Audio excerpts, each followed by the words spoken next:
Vascularisation et innervation du cœur. Référence A. Le Guerrier, page 79-91. Les artères coronaires. Les deux artères coronaires et leurs branches première collatérale de l'aorte forment une double couronne autour du cœur. Tronc et branche principale cheminant dans le sillon atrioventriculaire et interventriculaire. Leur trajet sinueux permet une adaptation de longueur au cours de la révolution cardiaque. Étude analytique, disposition équilibrée. Artère coronaire droite, origine. Elle naît à la racine de l'aorte du sinus coronarien droit en position antérieure plutôt qu'antéro-droite sur l'aorte en place. Ainsi, en chirurgie cardiaque, sur un sujet en décubitus dorsal, les embolies gazeuses sont électivement des embolies de l'artère coronaire droite. Trajet. 3 segments. Segment 1, oblique en bas, en avant et à droite. Elle gagne le sillon atrioventriculaire antérieur, l'auricule droit pouvant la recouvrir partiellement. Segment 2, elle parcourt la totalité de ce sillon, noyée dans un tissu graisseux abondant. Segment 3, après avoir contourné le bord droit du cœur, elle chemine dans la partie inférieure du sillon atrioventriculaire, quasiment horizontale, accompagnée de la petite veine du cœur, petite veine coronaire. À ce niveau, l'artère est plus superficielle, la graisse moins abondante. C'est le segment le plus chirurgical. Terminaison. Juste avant la croix des sillons, elle se bifurque en deux branches. L'artère interventriculaire inférieure ou postérieure et artère rétroventriculaire gauche. Branche terminale. L'artère interventriculaire inférieure ou postérieure suit les sillons interventriculaires inférieurs et s'épuise avant l'apex après avoir donné deux types de collatérales ventriculaires. Des branches pariétales ventriculaires inférieures, droite et gauche, 4 à 5 de chaque côté, destinées aux faces inférieures diaphragmatiques des deux ventricules. Des branches septales inférieures, 7 à 12, assurant la vascularisation du tiers inférieur du septum interventriculaire. L'artère rétroventriculaire gauche chemine dans la partie gauche du sillon atrioventriculaire, semblant continuer le trajet de l'artère coronaire droite, donne souvent une branche ascendante destinée au nez atrioventriculaire et de branches destinées à la face inférieure diaphragmatique du ventricule gauche. Branche collatérale née du tronc de la coronaire droite, quelques rameaux graisseux et vasculaires destinés au pédicule artériel. Des branches descendantes ventriculaires droites antérieures, notamment l'artère infundibulaire droite, artère du conus, née très précocement, parfois même directement de l'aorte, l'artère marginale droite, née en règle du segment de 2 cm avant le bord droit, longeant le bord droit du cœur.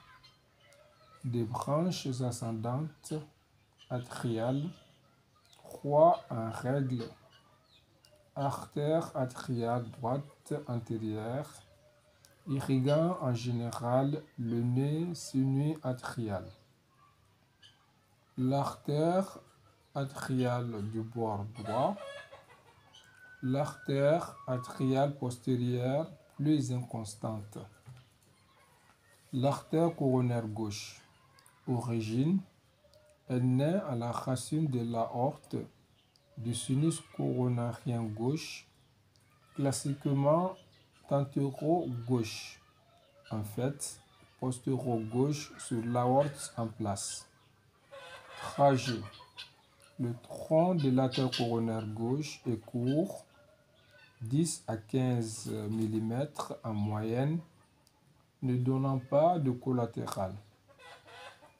En arrière, il est séparé de l'atrium gauche par le sinus transverse du péricarde. Latéralement, il est recouvert par l'auricule gauche. En avant, il est masqué par le tronc de l'artère pulmonaire. Ce n'est pas un segment chirurgical. Terminaison. Il se bifurque en 2 branches. L'artère interventriculaire antérieure et l'artère circonflexe. Branche terminale. L'artère interventriculaire antérieure. Trajet.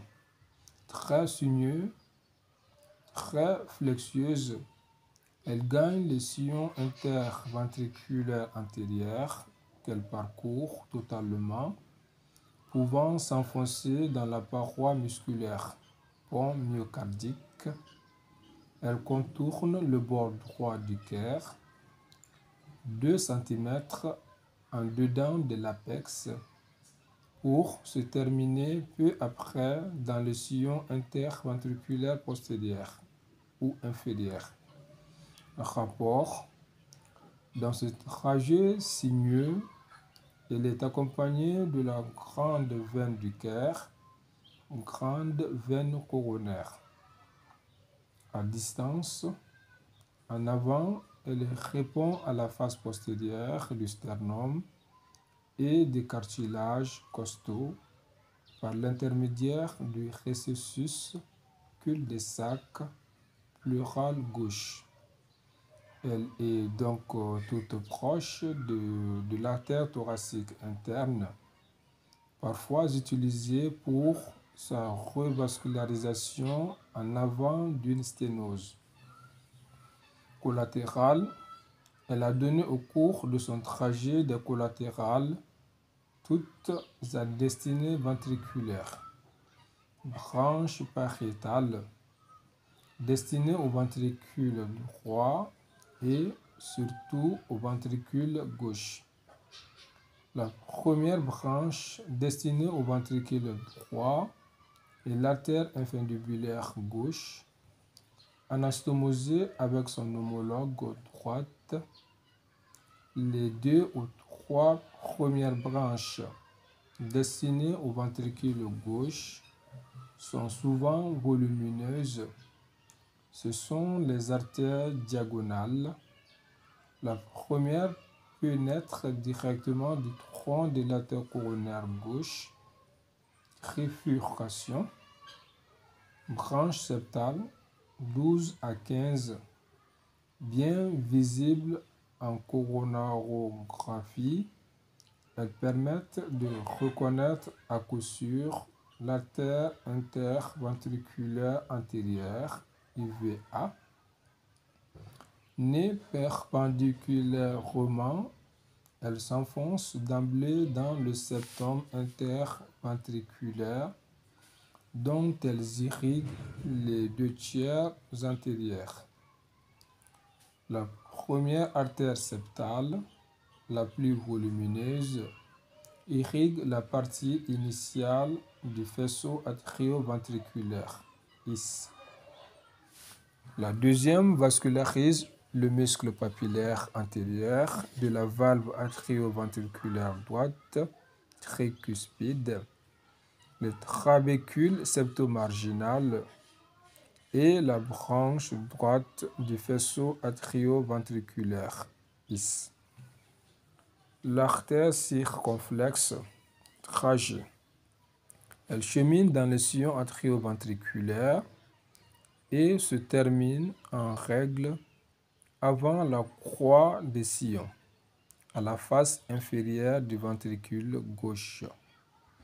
Rapport: accompagnée dans son trajet par la grande veine du cœur, grande veine coronaire, elle reste à distance de l'anneau atrioventriculaire gauche mitral.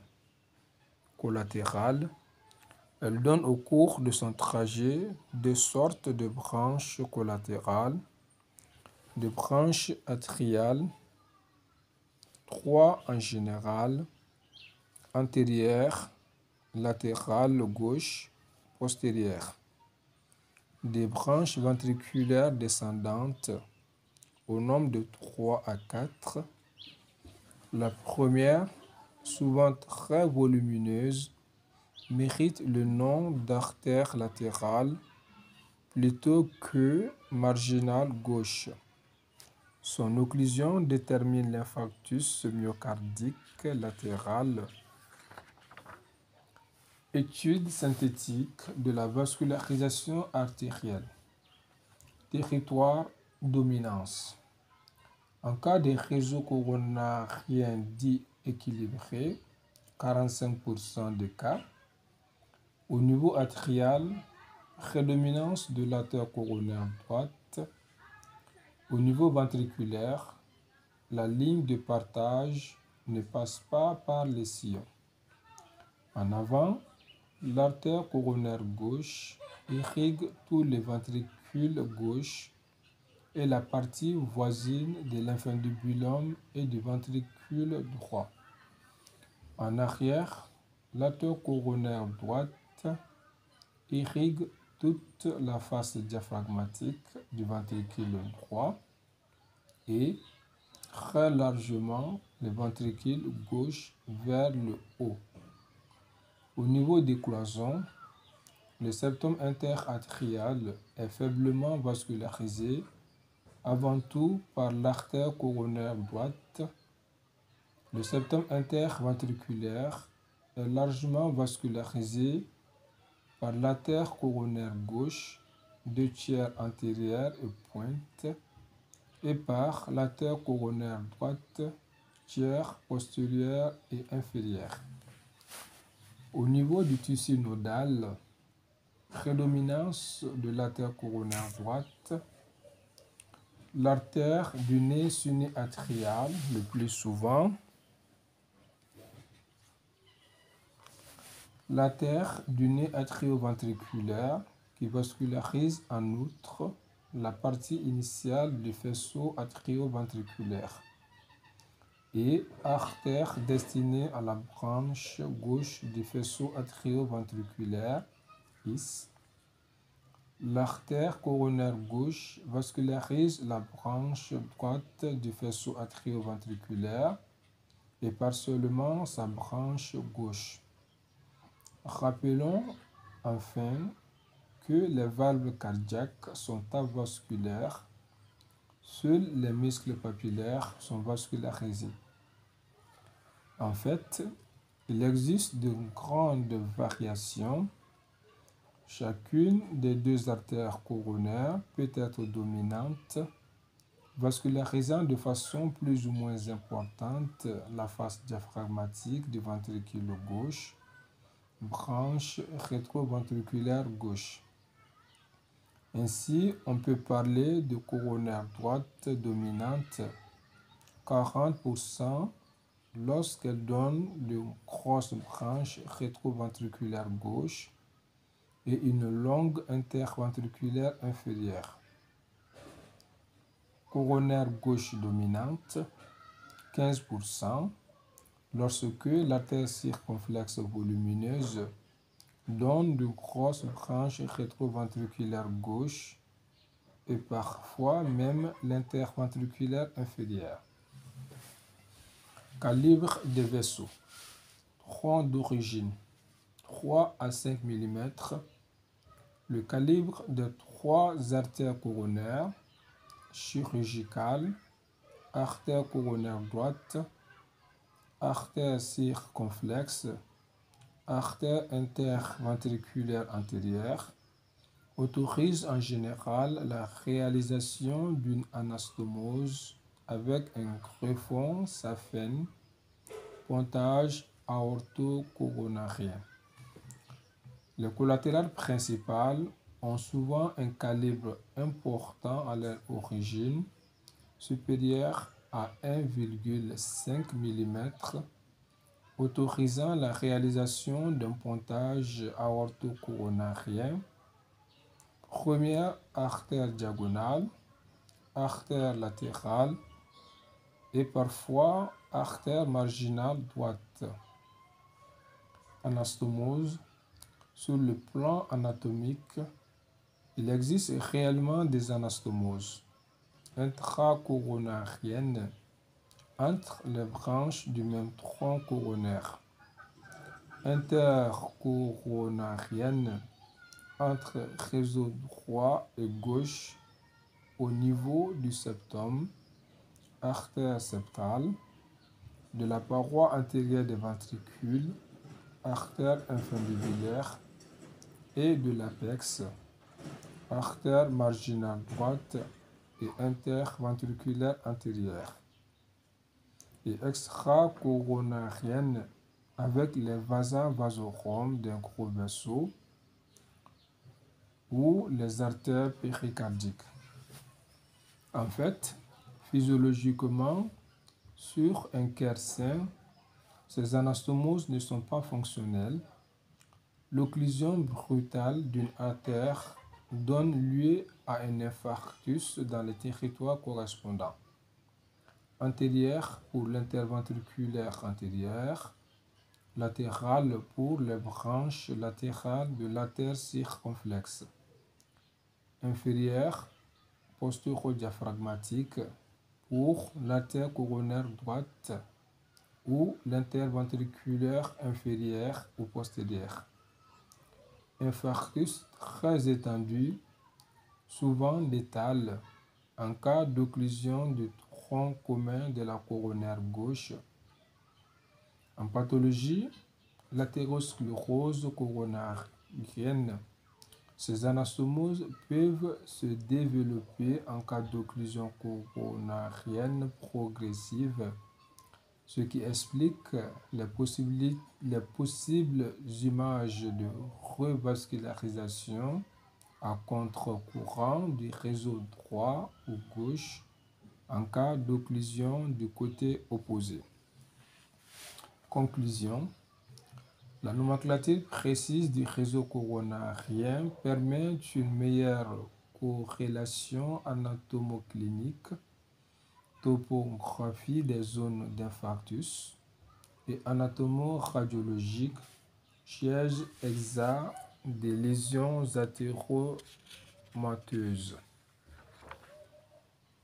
La coronarographie donne une idée précise de l'état anatomique du réseau coronarien.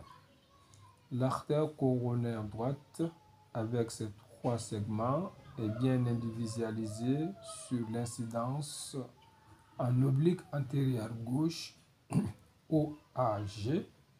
L'interventriculaire postérieur est mieux étudié en oblique antérieur droite, OAD. L'artère coronaire gauche est étudiée grâce à 2 incidences principales, OAD, oblique antérieure droite, permettant une meilleure étude du tronc, incidence crânio-caudale, OAG, oblique antérieure gauche, une meilleure étude des branches. Les veines du cœur.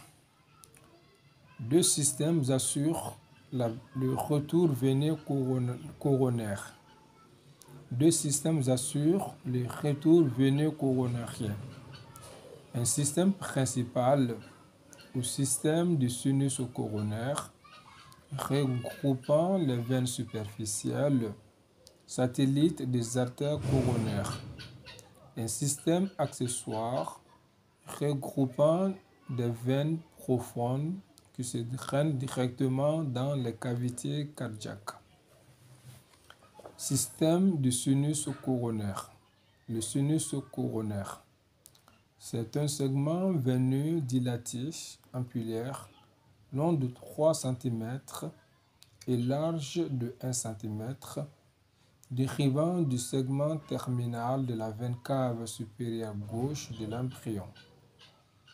L'origine coïncide avec la terminaison de la grande veine du cœur, une grande veine coronaire, marquée en dehors par une diminution brutale de calibre, en dedans par une valvule inconstante. Il occupe la partie terminale du sillon atrioventriculaire gauche. Il se termine à la face inférieure de l'atrium droit par un orifice avalvulé de 12 mm de diamètre, situé en avant et en dedans de l'orifice de la veine cave inférieure. Les affluents du sinus coronaire. La grande veine du cœur ou grande veine coronaire est l'affluent principal. Né dans le sillon interventriculaire antérieur, près de l'apex, elle remonte dans ce sillon, situé sur le bord gauche de l'artère interventriculaire antérieure, puis sur son bord droit, après l'avoir sous-croisé. Elle s'infléchit ensuite vers la gauche, recroisant l'interventriculaire antérieur, puis l'artère circonflexe, et limitant avec ces deux vaisseaux une zone triangulaire. Elle accompagne et masque ensuite l'artère circonflexe avant de s'aboucher dans le sinus coronaire. Au cours de son trajet, elle reçoit des branches collatérales, veines du septum interventriculaire et interventriculaire. Au cours de son trajet, elle reçoit des branches collatérales, veines du septum interatrial et interventriculaire, veines de toute la paroi antérieure du ventricule gauche, veine de la moitié gauche de la paroi antérieure du ventricule droit. Les autres affluences du sinus coronaire sont moins importantes. Veine oblique de l'atrium gauche ou veine de Marshall, descendant à la partie postérieure de l'atrium gauche, dérivant du segment moyen de la veine cave supérieure gauche de l'embryon. Elle présente souvent une partie initiale oblitérée et soulevée. Au niveau du péricarde séreux, le plus de la veine cave gauche. Petite veine du cœur ou petite veine coronaire, née en regard du bord droit du cœur. Elle chemine dans le sillon atrioventriculaire droit, satellite